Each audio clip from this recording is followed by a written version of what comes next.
Selamat pagi, kami dari kelompok 1A1 akan mempresentasikan pekerjaan mingguan kami.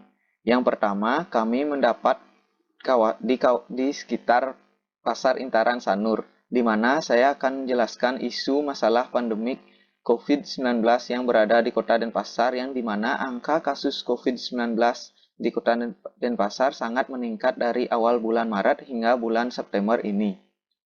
Baik, saya lanjutkan ke yang berikutnya, di mana dari pandemi ini banyak sektor yang terdampak, di antaranya sektor ekonomi, dari sektor sosial dan budaya, dari sektor kesehatan, dan juga dari sektor pendidikan. Di mana pada tugas desain arsitektur 6 ini membuat suatu kawasan yang mandiri yang di mana diasumsikan dengan jumlah kepala keluarga sebanyak 200 kepala keluarga, di mana dari 200 kakak tersebut kelompok kami membagi dalam 4 tipe kakak, yang di mana tipe yang pertama berjumlah 2 orang dengan banyak kepala keluarga 20 kakak, tipe yang kedua berjumlah 3 orang dengan banyak kepala keluarga yaitu 30 kakak, dan tipe ketiga yaitu berjumlah 4 orang dengan banyak kepala keluarga 100 kakak, dan yang terakhir ada tipe 4 berjumlah 6 orang dengan banyak kepala keluarga yaitu 50 kakak. Dari keseluruhan tersebut, total jumlah jiwa adalah 830 jiwa. Selanjutnya, dari 200 kakak tersebut dibedakan atas agama, yang dimana warga beragama Hindu berjumlah 60% dari 200 kakak, berjumlah Muslim berjumlah 25% dari 200 kakak, dan beragama Konghucu 15%, dan dari pekerjaan PNS 5% swasta, pekerjaan PNS 5%, wira swasta 60%, pedagang 10%, pengrajin 5%, petani 5%, dan buruh 5%. Dan untuk data pekerjaan kami dapatkan dari kantor desa Intaran. Selanjutnya, kebutuhan dasar dari manusia yang pertama itu adalah primer, yaitu makanan, pakaian, dan rumah. Yang kedua, sekunder, yang terdiri dari kesehatan, ibadah, pendidikan, dan bekerja. Yang ketiga itu tersier, terdiri dari berinteraksi, rekreasi, dan bermain. Kebutuhan pangan per hari untuk 200 kakak yaitu untuk serat sebanyak 245 kg buah, 161 kg sayur, 42 kg kacang. Kebutuhan karbohidrat yaitu 276 kg beras, 154 kg jagung, dan 126 kg singkong. Kebutuhan protein nabati 210 kg tempe dan 210 kg tahu. Dan untuk kebutuhan protein hewani yaitu 252 kg daging merah, 219 kg daging unggas, 151 kg telur, dan 180 kg ikan, serta kebutuhan lemak jenuh dan tak jenuh yaitu 45 kg kelapa dan 35 kg mentega. Kebutuhan lahan untuk lahan pertanian dan peternakan yaitu 6,7 hektar lahan sawah padi, 2 hektar lahan singkong, 0,18 hektar lahan jagung, 2,9 hektar lahan buah-buahan, 2,3 hektar lahan sayur-sayuran, 1,9 hektar lahan kacang-kacangan, dan 0,9 hektar lahan peternakan daging unggas, 0,45 hektar lahan peternakan telur unggas, 0,95 hektar lahan peternakan ikan, serta 1,7 hektar lahan pertanian kedelai. Selanjutnya, ada 3 sektor utama yaitu ekonomi, sosial, dan budaya. Pada bidang ekonomi yaitu adanya pasar, pertanian, produk, peternakan. Pada bidang sosial yaitu ada sektor pendidikan, masyarakat, bekerja, dan gaya hidup. Serta pada bidang budaya yaitu adanya unsur agama, upacara, tradisi, gambar, dan menyembah. Analisa aktivitas existing berdasarkan sektor ekonomi adanya pasar, pertanian, produk, peternakan. Sektor sosial adanya sekolah, masyarakat, bekerja, dan gaya hidup, serta pada sektor budaya, adanya agama, upacara, tradisi, gambar, dan menyembah. Aktivitas existing pada agriculture, yaitu adanya petani dan peternak, pelaku kegiatannya remaja, dewasa, dan lansia, market, adanya pedagang dan UMKM, pelaku kegiatannya yaitu remaja, dewasa, dan lansia, education, yaitu adanya pelajar, pelaku kegiatannya yaitu remaja, dewasa, dan anak-anak, serta work, adanya pekerja, pelakunya yaitu remaja, dewasa, dan lansia. Pada aktivitas berdasarkan umur dan fasilitas, yaitu pada sektor ekonomi adanya aktivitas produksi, panen, dan distribusi. Fasilitas yang ada yaitu pasar dan pertanian. Pada sektor sosial yaitu adanya aktivitas bekerja, rekreasi, edukasi, kesehatan, olahraga, dan interaksi. Fasilitas yang disediakan yaitu home, taman, sekolah, klinik, dan permukiman. Serta pada sektor budaya, aktivitas yang ada yaitu ibadah, gotong royong, dan tradisi. Fasilitas yang disediakan yaitu adanya tempat ibadah dan permukiman. Aktivitas dan fasilitas yang ada di pasar yaitu memarkir kendaraan, security, withdraw money at ATM, buy meat, buy fruit, toilet, lactation area, kasir, dan kembali ke area parkir.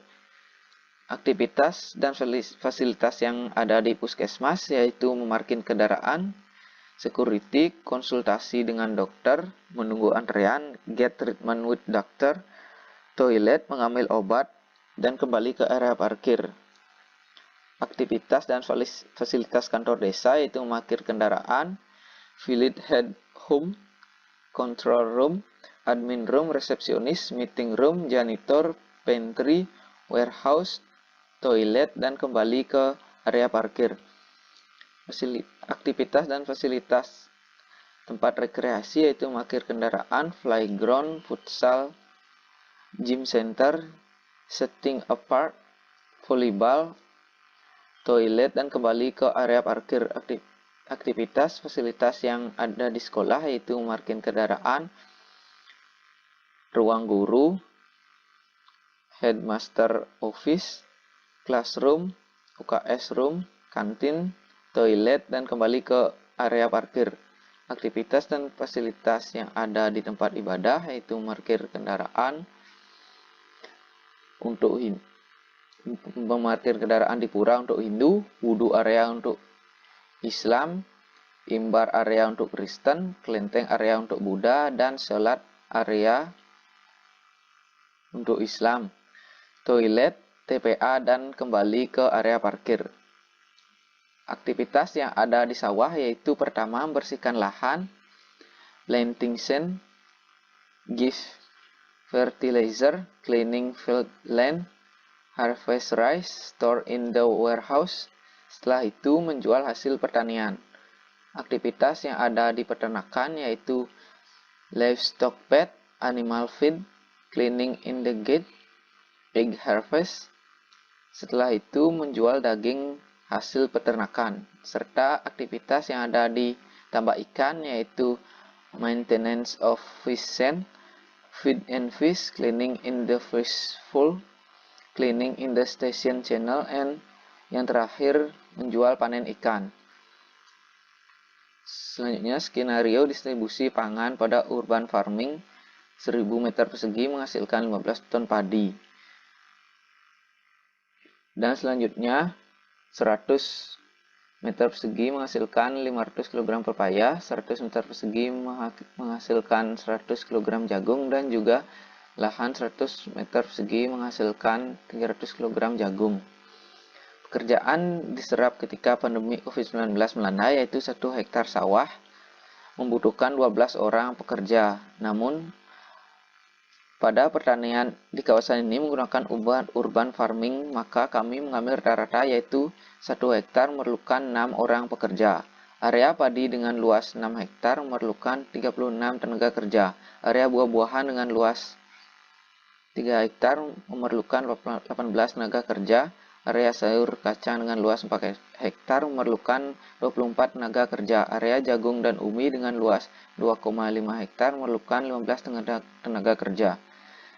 Skenario distribusi pangan hewani untuk 200 kakak yaitu untuk kebutuhan sosial membutuhkan peternakan yang dapat dihitung melalui urban farming 100 meter persegi dapat menampung 60 ekor ayam, 100 meter persegi dapat menampung 10 ayam petelur, dan 100 meter persegi dapat menampung 100 ekor ikan lele, 100 meter kubik dapat menampung 80 ekor ikan nila, dan untuk daging merah didatangkan dari luar.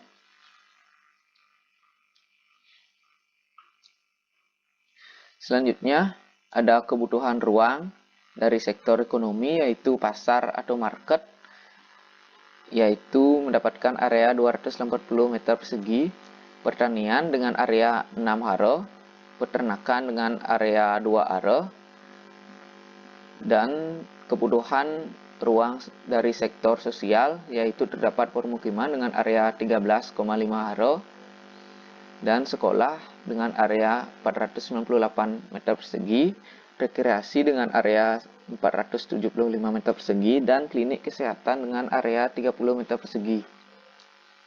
Selanjutnya ada kebutuhan ruang KK tipe 2 orang jiwa dengan satu kepala keluarga 2 orang. Dengan analisis hunian berdasarkan COVID-19 yaitu area cuci tangan dan kamar mandi diletakkan di bagian depan dan ruangan dengan lebih banyak ruang pribadi untuk mendukung kebutuhan rumah sebagai ruang bekerja, ventilasi yang memadai, dan sekat-sekat yang jelas tiap ruang. Selanjutnya ada kebutuhan ruang KK tipe 3 orang dengan satu kepala keluarga dan 3 orang, yaitu pendekatannya sama seperti tadi dengan terdapat dua area tidur dan ruang kerja pribadi, area penunjang ruang makan dapur, dan area servis ruang tamu atau keluarga, ruang ganti sepatu, ruang ganti pakaian, area jemur, toilet, balkon, dan teras. Selanjutnya ada kebutuhan ruang KK tipe 4 orang, yaitu satu kepala keluarga dengan 4 orang, dengan fasilitas 3 kamar tidur, ruang kerja pada bagian belakang, area penunjang ruang makan dan dapur, area servis ruang tamu, ganti sepatu, ganti pakaian, area jemur, toilet, balkon, dan teras. Area balkon yang bisa dimanfaatkan sebagai alternatif menanam kebutuhan pangan sehari-hari. Selanjutnya ada kebutuhan ruang KK tipe 6 orang jiwa, yaitu satu kepala keluarga. Terdapat 6 orang, yaitu 2 orang suami istri, 2 orang anak, dan 2 orang kakek dan nenek. Yaitu terdapat 4 kamar tidur, dan juga terdapat area cuci tangan sebagai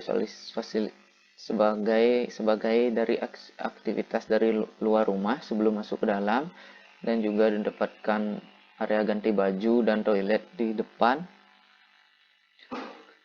dan juga terdapat fasilitas ruang keluarga, dan juga di bagian balkon di belakang terdapat area alternatif menanam kebutuhan pangan sehari-hari, area cuci jemur, dan area olahraga. Sekian presentasi dari kelompok kami. Apabila ada kesalahan kata sengaja maupun tidak sengaja, kami mohon maaf. Om Santi Santi Santi Om.